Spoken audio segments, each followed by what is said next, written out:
చేయాల్సిన అవసరం లేదు కాబట్టి మేము ఆనాడు ప్రభుత్వంలో ఉండి కూడా అలాంటి ప్రమాదం జరిగినప్పుడు ముందుకు వచ్చి చెప్పాం. గంటల్లోనే వివరాలు బయటకు వచ్చినాయి. కానీ ఈరోజు ఈ ప్రభుత్వం మరి ఎందుకు సుంకిశాల ఘటనను బయటికి రాకుండా వారం రోజులు తొక్కిపెట్టింది? ఈ విషయం బయటికి చెప్పాలి. ముఖ్యమంత్రి హైదరాబాద్లో ఉన్నాడు ఈ ఘటన జరిగినప్పుడు. He was in Hyderabad, he was in Telangana. కానీ ఘటన జరిగిన తర్వాత కూడా 24 గంటల తర్వాత ముఖ్యమంత్రి గారు బలాదూర్ అని చెప్పి ఆయనతో అమెరికా విమానం ఎక్కి వెళ్ళిపోయాడు. అంటే కనీసం పర్యవేక్షణ లేదు, రిపోర్టు లేదు, చూసింది లేదు. పోనీ అక్కడ ఘటనా స్థలానికి పోవడం కాదు, ఇక్కడన్నా కనీసం రివ్యూ చేశారా? కనీసం ప్రజల దృష్టికి తెచ్చారా? ఇదేనా ఒక ప్రభుత్వం వ్యవహరించాల్సిన తీరు? అందుకే మేము డిమాండ్ చేసేది, మరి మీకు చిత్తశుద్ధి ఉంటే ఈ ప్రభుత్వానికి ఏ ఏజెన్సీ అయితే ఈ పనులు చేస్తూ ఉందో, ఏ ఏజెన్సీ అయితే ఈ పనులు చేస్తుందో వెంటనే ఆ ఏజెన్సీని బ్లాక్ లిస్ట్లో పెట్టండి. మీకు చిత్తశుద్ధి ఉంటే ఈ ప్రభుత్వానికి వీఆర్ డిమాండింగ్ వెంటనే బ్లాక్ లిస్ట్లో పెట్టండి. వాళ్ళు మళ్ళీ ఒక వర్క్ కూడా ఈ రాష్ట్రంలో చేయడానికి వీలు లేకుండా ఏ డిపార్ట్మెంట్ అయినా ఇంజనీరింగ్ డిపార్ట్మెంట్ కఠినమైన చర్యలు తీసుకోవాలని చెప్పి మేము డిమాండ్ చేస్తా ఉన్నాం. ఇవాళ ఉప ముఖ్యమంత్రి గారు ఏదో పోతున్నారు సైట్కి అని చెప్పారు. నేను ఉప ముఖ్యమంత్రి గారిని డిమాండ్ చేస్తా ఉన్నా, ఎంతసేపు వేరే వాళ్ళ మీద నిందలు మోపి తప్పించుకుంటామంటే కుదరదు. మీకు ప్రభుత్వానికి చిత్తశుద్ధి ఉంటే 9 నెలలు ఈ ప్రాజెక్ట్ని ఎందుకు పక్కకు వారేసినరు? ఎందుకు ప్రమాదం జరిగితే వారం రోజులు దాచిపెట్టినరు? ఎందుకు సోషల్ మీడియా ద్వారా బయటకు వచ్చిన తర్వాత ఎందుకు మీ ప్రభుత్వం ఇవాళ దిద్దుబాటు చర్యల్లో భాగంగా కేసీఆర్ ప్రభుత్వం మీద నిందలేస్తున్నదో చెప్పాలి. నిజంగానే ముఖ్యమంత్రికి నా తెలియకపోతే అది కూడా చెప్తా ఉన్నాను. నిజంగానే ముఖ్యమంత్రికి తెలియదు ఈరోజు వరకు అనుకుంటే, నిన్నటిదాకా సోషల్ మీడియాలో వచ్చేదాకా అనుకుంటే, మరి ఈయనకు పరిపాలన మీద పట్టుందా? ఆయన డిపార్ట్మెంట్లో తాను పరిపాలిస్తున్న రాష్ట్రంలో ఇంత పెద్ద సంఘటన జరిగితే ముఖ్యమంత్రికి తెలియదు అని కనుక ఉప ముఖ్యమంత్రి చెప్తే అంతకంటే సిగ్గుచేటు ఉంటుందా? ఆలోచించండి. ఒకవేళ తెలిసి కూడా 24 గంటలు సమీక్ష చేయకుండా పట్టించుకోకుండా ముఖ్యమంత్రి విమానం ఎక్కి వెళ్ళిపోయిందంటే అంతకంటే బాధ్యతారాహిత్యం ఉంటుందా అని నేను అడుగుతా ఉన్నాను. ఈ ప్రాజెక్టు పనుల్లో పర్యవేక్షణ వైఫల్యం, జవాబుదారీతనం లేకపోవడం, మళ్ళీ మీదికెళ్ళి మా మీద దాడి, చిల్లర విమర్శలు, లేకి మాటలు. ఈ ఎట్లుందంటే వీళ్ళ కథ మంచి జరుగుతూనేమో వాళ్ళ ఖాతాలకు. కేసీఆర్ ప్రభుత్వం నోటిఫికేషన్లు ఇస్తుంది, కేసీఆర్ ప్రభుత్వం పరీక్ష పెడుతుంది, కేవలం కాగితాలు ఇచ్చే పని మాత్రం మిగిలిపోయింది. కోర్టు అడ్డం వచ్చింది, ఏదో కోర్టులో స్టే వస్తే ఆగిపోయింది. ఆ ఉద్యోగాలేమో నేను ఇచ్చినా అని చెప్పి డబ్బా కొట్టుకుంటారు. మేమిచ్చిన ఉద్యోగాలను బడ్జెట్లో స్పీచ్లు కొడతారు. కానీ ఈ ప్రాజెక్టు మాత్రం ఇవాళ ఏదో చిన్న సంఘటన జరిగింది, ప్రాజెక్టులో జరుగుతుంటాయి. కానీ పర్యవేక్షించాల్సింది, మానిటర్ చేయాల్సింది, బాధ్యులుగా చర్యలు తీసుకోవాల్సిన ప్రభుత్వం మళ్ళీ 9 నెలల కింద 10 నెలల కింద ఉండే ప్రభుత్వాన్ని నిందించి బాధ్యత నుంచి తప్పించుకునే ప్రయత్నం ఏదైతే చేస్తూ ఉందో ఇది సిగ్గుచేటు. ఉప ముఖ్యమంత్రి గారు కూడా నేను డిమాండ్ చేస్తూ ఉన్నా, మీరు వెంటనే చర్య తీసుకోండి. మీకు చిత్తశుద్ధి ఉంటే మళ్ళీ అడుగుతా ఉన్నా, ఏ ఏజెన్సీ అయితే ఈ పనులు చేస్తుందో వెంటనే ఈరోజే ఉప ముఖ్యమంత్రి గారు మీరు ప్రకటించండి. సుంకిశాలలో ఈ ఏజెన్సీని బ్లాక్ లిస్ట్ చేస్తున్నాం. ఇంకో డిపార్ట్మెంట్లో ఎంక్వైరీ అన్నారు, నో. కాళేశ్వరంలో జరిగితే, మేడిగడ్డ జరిగితే ఎన్డీఎస్ఏ వస్తుంది, ఆగమేఘాల మీద కేంద్ర సంస్థలన్నీ ఉరికొస్తాయి. మరి ఇక్కడ ఎందుకు రావట్లేదండి? ఇది కాంగ్రెసు పైన ఉన్న వాళ్ళు, ఢిల్లీలో ఉండే బీజేపీ ప్రభుత్వం కుమ్మక్కని మేము అనుకోవడానికి వీల్లేదా? మేడిగడ్డలో మాత్రం ఆగమేఘాల మీద 24 గంటల్లో ఎన్డీఎస్ఏ వస్తుంది, 48 గంటల్లో రిపోర్ట్ వస్తుంది. ఆగమాగం ఏదో జరిగిపోయింది, ఏమో అయిపోయింది అని వీళ్ళు కూడబలుక్కొని మాట్లాడతారు. ఇవాళ ఎందుకంటే ఒక్క బీజేపీ నాయకుడు మాట్లాడతలేడు? ఎందుకు ఒక్క కేంద్ర సంస్థ ముందుకు వస్తలేదు ఎంక్వైరీకి? తప్పకుండా ఇది ప్రజలు ఆలోచించాలి. కాబట్టి నేను రాష్ట్ర ప్రజలకు కూడా చేసే విజ్ఞప్తి, ఇందులో పారదర్శకంగా నిజాలు బయటికి రావాలి అంటే ఒక జ్యుడిషియల్ ఎంక్వైరీ వేయండి. సిట్టింగ్ జడ్జితోనే వేయండి, లేదా రిటైర్డ్ జడ్జితోనే వేయండి. ఎవరి తప్పేందో అప్పటిదాకా ఆ సంస్థను బ్లాక్ లిస్ట్లో పెట్టండి. ఏ సంస్థ అయితే నిర్మాణ పనులు చేస్తుందో మీకు చిత్తశుద్ధి ఉంటే ఉప ముఖ్యమంత్రి గారు ఈరోజు సంఘటనా స్థలంలోనే ప్రకటించాలని నేను డిమాండ్ చేస్తా ఉన్నా. బాధ్యులను సస్పెండ్ చేయండి.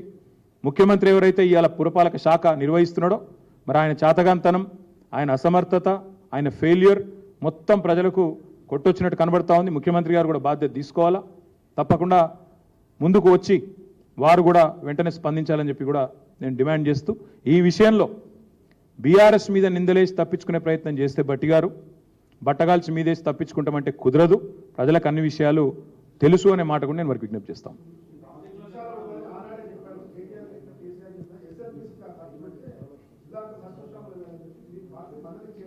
మళ్ళీ చెప్తా ఉన్నా, ఎస్ఎల్బీసీ ఒకవైపు చేశాము, సాగునీటి ప్రాజెక్టులన్నీ వాయువేగంతో పూర్తి చేశాము. ఎస్ఎల్బీసీ ఒక ప్రత్యేకమైన సమస్య, అందులో ఒక టనల్ బోరింగ్ మెషిన్ ఇరుక్కొని పోయి ఉంది. ఇరుక్కొని పోయి కూడా దశాబ్దం అయిపోయింది. కాబట్టి ఆ పనులు కూడా ముందుకు తీసుకొని పోయాము ఆనాడు కేసీఆర్ గారి నేతృత్వంలో. అది కూడా పూర్తి చేసేవాళ్ళమే. ఉదయ సముద్రం ట్రయల్ రన్ కూడా పూర్తి చేశాం నల్గొండ జిల్లాలో. కాబట్టి చైర్మన్ గారికి కానీ ఇంకెవరికి కానీ ఆందోళన అవసరం లేదు. తాగునీటికి సాగునీటికి లింక్ ఏమీ లేదు. సాగునీటి అవసరాలు సవ్యంగా పూర్తి స్థాయిలో పూర్తి చేస్తూనే ఇంకోవైపు తాగునీటి అవసరాల కోసం సుంకిశాల చేపట్టాం. కాబట్టే రైతులు ప్రొటెస్ట్ చేయలేదు. అదే కాంగ్రెస్ ప్రభుత్వం తీసుకున్నప్పుడేమో ప్రొటెస్ట్ చేసినారు. ఎందుకు? మా సాగునీటి అవసరాలు పూర్తి చేయకుండా తాగునీటి కోసం హైదరాబాద్కి ఎట్లా తీసుకుపోతారని ఆందోళన అయింది, గొడవలైనాయి, ఆఖరికి ఒక ఎస్ఐ చచ్చిపోయిండు. కాబట్టి మేము రైతులను సాటిస్ఫై చేసి మీకు ఇబ్బంది కాదు, మీ సాగునీరు ఇస్తామని విశ్వాసం నింపి భరోసా నింపి చేసినాం. కాబట్టే ఎలాంటి ఆందోళన కూడా రాలేదు. ఇవాళ జరిగిన వైఫల్యం మాత్రం 100% కాంగ్రెస్ ప్రభుత్వ వైఫల్యం, రేవంత్ రెడ్డి వైఫల్యం, మున్సిపల్ శాఖ వైఫల్యం. తప్పకుండా వారే బాధ్యత తీసుకోవాలి. ఏజెన్సీని బ్లాక్ లిస్ట్లో పెట్టాలనేది మా డిమాండ్. బట్టి విక్రమార్క గారి ఆలోచన విధానం లోపభూయిష్టంగా ఉంది. ప్రాబ్లం ఏంటంటే ఈ దివాలాకోరు ఆలోచన విధానం ఏదైతే ఉందో ఇది లోపభూయిష్టం. ఏది జరిగినా ఎట్లుందంటే కొంతమంది ఏమో అక్కడ నెహ్రూ గురించి మాట్లాడతారు. ఇక ఇక్కడ ఏంటంటే వీళ్ళకి పాపం ఏది జరిగినా కేసీఆర్ను 10 ఏళ్ళ నుంచి తిట్టుడే, వాళ్ళకి ఇంకేం తెలియదు. అడ్మినిస్ట్రేషన్ రాదు, రాష్ట్రంలో ఏం జరుగుతుందో తెలియదు. నేను అడుగుతా ఉన్నానండి, ఇవాళ రాష్ట్రంలో ఏముందండి పరిస్థితి? నిన్నటికి నిన్న మళ్ళీ హైదరాబాద్లో ఓల్డ్ సిటీలో ఇంకో మర్డర్ జరిగింది. ఎన్నిసార్లు రాస్తారండి పత్రికలు కూడా? 30 రోజుల్లో 28 మర్డర్లు. నేను ఎన్ని రోజులు రాయాలి పత్రికలు, టీవీలు కూడా? వాళ్ళ నిన్నటిదాకా వీళ్ళకు బాకాలు దిన పత్రికలే రాస్తున్నాయి. వాళ్ళ సపోర్టర్సే మాట్లాడుతున్నారు హైదరాబాద్లో లా అండ్ ఆర్డర్ అదుపులో లేదని. వీళ్ళ చేతుల్లో ఏది లేదు. కరెంట్ సరిగా నడవదు, మంచినీళ్ళు ఇచ్చే ముఖం లేదు, లా అండ్ ఆర్డర్ మెయింటైన్ చేయరాదు. ఆఖరికి ప్రాజెక్టులు ఏవైతే మేము స్టార్ట్ చేసినామో 9 నెలలు బందోబస్తుగా ఉన్నది ఎగ్దం కూలిపోయిందట. ఎట్లా కూలిపోద్దండి? అందుకే నేను అనేది వీళ్ళకి ఏది నిర్వహణ రాదు. వీళ్ళ ఆలోచన విధానమే లోపభూయిష్టంగా ఉంది. దివాలాకోరు విధానాలు తప్ప ఒక్కటంటే ఒక్కటి ఇప్పటి వరకు మంచిగా చేసిన పని చెప్పండి. వేరే వాళ్ళు ఇచ్చిన ఉద్యోగాలు మేము ఇచ్చినా అని చెప్పుకోవడం, పేర్లు మార్చుడు, ఇదే నా మార్పు అంటే. కాబట్టి బట్టి విక్రమార్క గారు తన ఆలోచన సవరించుకోవాలి, తన ఆలోచన విధానాన్ని మార్చుకోవాలని మేము కోరుతాం. ఇవ్వాలనే ప్రభుత్వం నుంచి ఎవరో పెద్దలు పోతున్నారని మాకు తెలియవచ్చింది. తప్పకుండా మేము కూడా విజిట్ చేస్తాం. మా పార్టీ బృందం కూడా పోతుంది. మేము కూడా పోయి అక్కడ ఏం జరిగిందో తెలుసుకుంటాం. రిటైర్డ్ ఇంజనీర్లను కూడా తీసుకొని పోతాం. మొత్తం విషయం అంతా కూడా మిమ్మల్ని కూడా మీరు వస్తే మీరు కూడా తీసుకొని పోతాం. అక్కడ మొత్తం విషయం అంతా కూడా వివరంగా మీకు చెప్తాం. బ్యాన్ కాదు, బ్లాక్ లిస్ట్.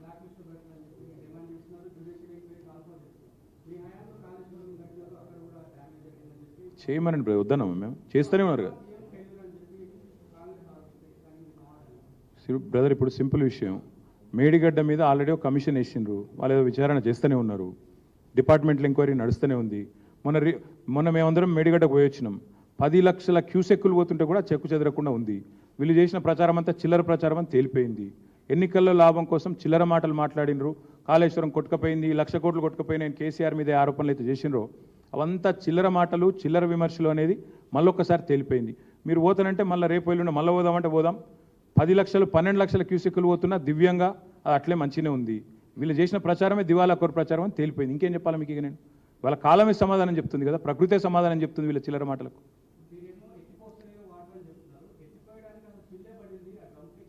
సరే అది వేరే సబ్జెక్టు. నీకు చెప్పాలంటే ఇంకో గంట పడుతుంది, అనవసరంగా నువ్వు కన్ఫ్యూజ్ అవుతావు. కానీ మొన్ననే చెప్పినా మళ్ళీ చెప్పాలంటే టైం పడుతుంది. విషయం ఏంటంటే వీళ్ళకు విషయం లేదు, సరుకు లేదు, సబ్జెక్టు లేదు, బబ్రాజమానం భజగోవిందం. ఎవరో ఏదో ఇష్టం వచ్చినాడు, ఆ మంత్రి ఒకటి మాట్లాడతాడు, ఈ మంత్రి ఒకటి మాట్లాడతాడు. అది బ్యారేజ్ అంటే గేట్లు ఎత్తే ఉంటాయి తమ్మి. వరద వచ్చినప్పుడు ఎప్పుడైనా బ్యారేజ్ గేట్లు ఎత్తే పెడతారు. నువ్వు ప్రకాశం బ్యారేజ్కో ధవళేశ్వరం బ్యారేజ్కో గేట్లు ఎత్తే ఉంటాయి. ఎప్పుడు బ్యారేజ్ గేట్లు దించుతారు? వరద లేనప్పుడు, అప్పుడప్పుడు నీళ్లు నిల్వ ఉంచుకోవాలనుకున్నప్పుడు మాత్రమే బరాజ్ గేట్లు దించుతారు. ఇప్పుడు అక్కడ పంపింగ్కి ఏ ఇబ్బంది లేదు. కన్నెపల్లి పంప్ హౌస్ ఏదైతుందో మేడిగడ్డ మీద 24 కిలోమీటర్ల మీద ఉంటుంది. 10 లక్షల క్యూసెక్కులలో కేవలం ఒక 0.4% అంటే జస్ట్ 40,000 క్యూసెక్స్ మనం ఒక చిన్న ఛానల్ ద్వారా అటు డైవర్ట్ చేయగలిగితే ఇవాళ కన్నెపల్లి పంప్ హౌస్ దివ్యంగా నడుపుకోవచ్చు. ఇది మీరు ఏ ఇంజనీర్ని అడిగినా చెప్తాడు. మేము పాపం అక్కడ పోయిన ఇంజనీర్ని అడిగినాం. వాళ్ళ ముఖంలో పాపం ఎట్లా ఎంత బాధ ఉందంటే, ఇంతమంది ప్రాజెక్ట్ని వీళ్ళు అనవసరంగా బదనాం చేస్తున్నారు సార్, బయటికి చెప్తేనేమో మా ఉద్యోగాలు పోతాయి, కానీ కేవలం పొలిటికల్ డిసిషన్ సార్, ఈగో అడ్డం వస్తుంది ప్రభుత్వానికి. కాళేశ్వరం అంతెందుకు బ్రదర్, నేను అడుగుతున్నా. ఇలా రోజు వార్తలు వస్తున్నాయి, అన్నపూర్ణలోకి నీళ్లు, రంగనాయక సాగర్లకు నీళ్లు, మల్లన్న సాగర్లకు నీళ్లు, కొండపోచమ్మ సాగర్లకు నీళ్లు అని రోజు వార్తలు వస్తున్నాయి. ఇవాళ మరి కాళేశ్వరం ఫెయిల్ అయిపోయాయి, ఖతమే అయిపోయా, 1,00,000 కోట్లు వానేవా నీళ్ళల్లో. ఏడికెళ్ళొస్తున్నాయి నీళ్ళు మరి కాళేశ్వరం లెక్కలు కాకపోతే? నేనేమంటున్నా, ఇది